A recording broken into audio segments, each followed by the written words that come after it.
Tell me a little bit about kind of your learning curve of this process. Like, what were the failures in the early stages? What were the successes? So I can understand where you went. Yeah, so now that's been about 4 years. Every single day, it's still a learning experience and dealing with the ups and downs. But in the beginning, a lot of it was consistency. I needed to learn consistency, so I would do some marketing and take some calls and go look at some property, and then realize like I took 3 weeks off because I closed a deal and had a few bucks then, and I didn't feel like I couldn't eat that day. But a lot of the ups and downs in it were actually what I felt created by me. And I now understand that now. I didn't understand that in the beginning. I felt like there was outside forces holding me back, but in reality, it was either my consistency or how I was marketing or how I was talking to people, what questions I was trying to ask. So a lot of the things, if anybody is trying to do this and is struggling in the beginning, is really just sticking with it. If you stay with the process, if you stay moving forward, there's literally no way that you can't do a deal, because at some point you're going to realize that you're searching for problems and not property. And once you start solving problems for people, the numbers go away. And once the numbers go away, you can literally do any deal.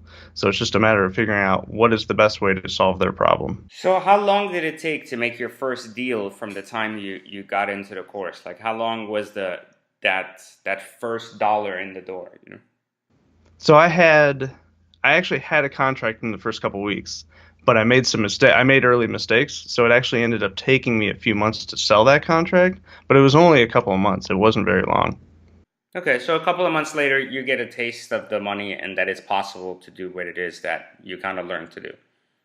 Yes, exactly. And from there, once you close the first one, your mind switches from belief to reality, which is really, really important. The red carpet kind of rolls out, champagne falls from the heavens. You're like, oh, this is a real thing.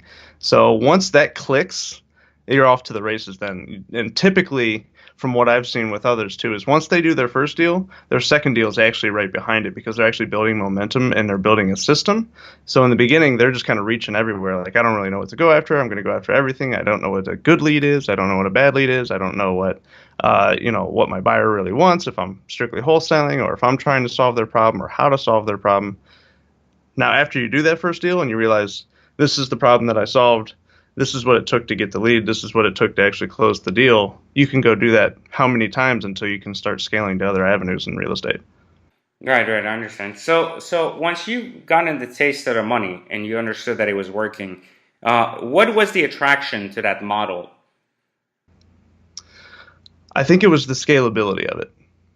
So I knew that if I could teach others, maybe just in my local sphere, that I could build a team and I wouldn't even necessarily need to be the person out doing it every single day. I could have other people bringing me the leads. I could have other people bringing me the opportunities or the possible problem solving opportunities. And when I realized that, I was like, okay, if I have other people or a team doing specific actions, maybe that I'm not even great at, by the way, because I'm, good at like one or two things, and other people are good at one or two things. So if we put those all together and now we're great at 10 or 12 things, suddenly we have this system and we have this little business that's able to grow and scale. So we have people that are set up for specific actions. And once I realized the scalability of it, I understood that I can actually move the money around too. So if I wholesale something and I make 10 grand, right?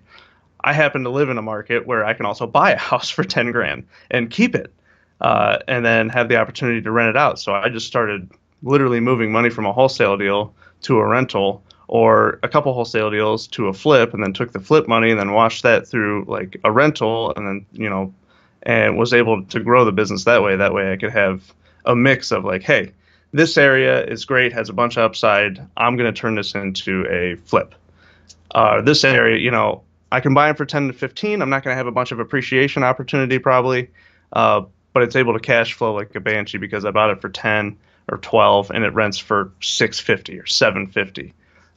So depending on the area, we ended up setting up specific criteria for each like zip code, because the way my market is, like literally, I can tell you what the house looks like if you just tell me the zip code. That's how like our area is a little bit odd like that. There was a lot of zip codes around here. So when I decided that that was going to be the best route to go, it was just a matter of time and a matter of putting the systems in place and staying consistent, like we've talked about. That every time I did a flip, I was able to take that money and put it into 2 rentals. And then I would have, instead of having to go out and earn another $1,100, that would just come to me repeat every single month through tenants. And then after I was able to literally eliminate my monthly expenses, my living expenses. So say my living expenses are 5 grand and I have $6,500 in repeat income from tenants and owning debt and notes and things like that. Suddenly I have a lot of options and I have a lot of ability to take a little more risk and try to grow the business. Okay, so you go from finding all these people to ultimately building a team. Tell me about this team building because other people have the same thought all the time. They're like, "Well, I'm just going to team up with other academy people. I'm going to team up with find other individuals in my area that can be part of this." How did you build your first team? Building a team's a bitch. That's what building a team is. It takes a lot of time. You have to be really slow and methodical with it. It definitely doesn't happen overnight, and I've realized that you actually don't necessarily want to team. I mean, you can partner with people that are very similar to you, and it can be great. Don't get me wrong if it's structured correctly. But I've realized that when I bring people on that are totally different from me, but they're great at other specific things that I'm not great at, suddenly the team grows stronger. So I understand my weaknesses.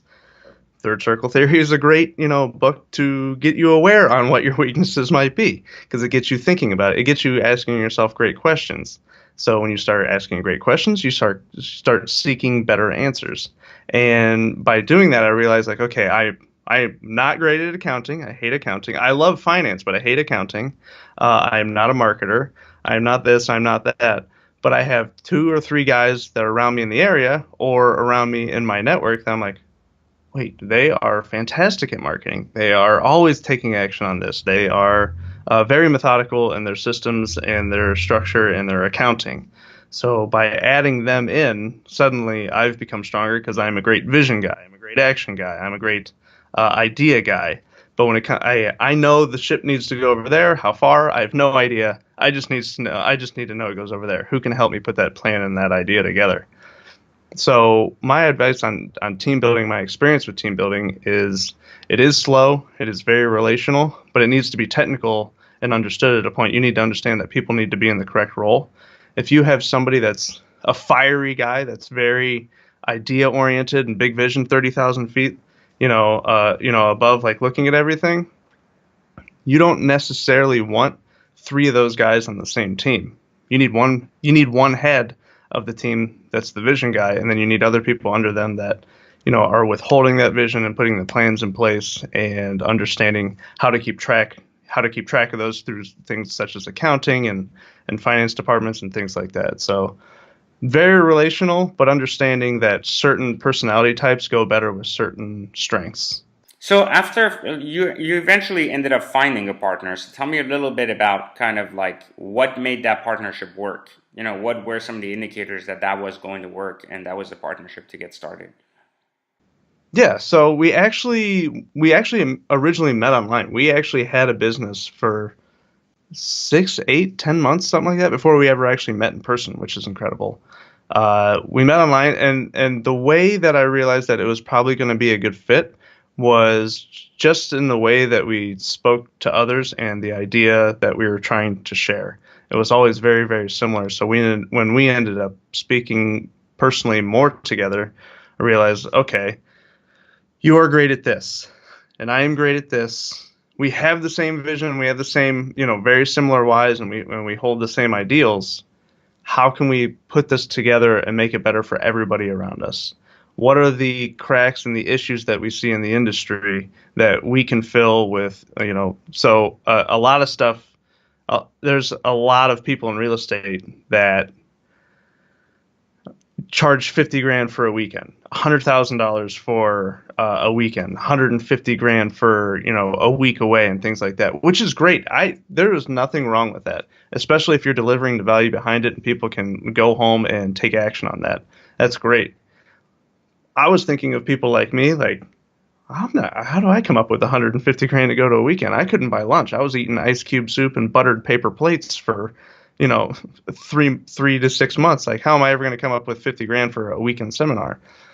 So I was thinking about my early situations and how I could help those people.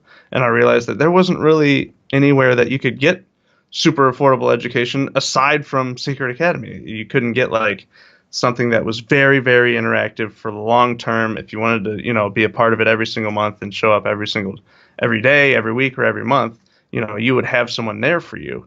And that's when the idea of the Kingdom Real Estate originally came up, and that's when I decided, like, okay, I think this could be a good partnership, and then we can grow from there.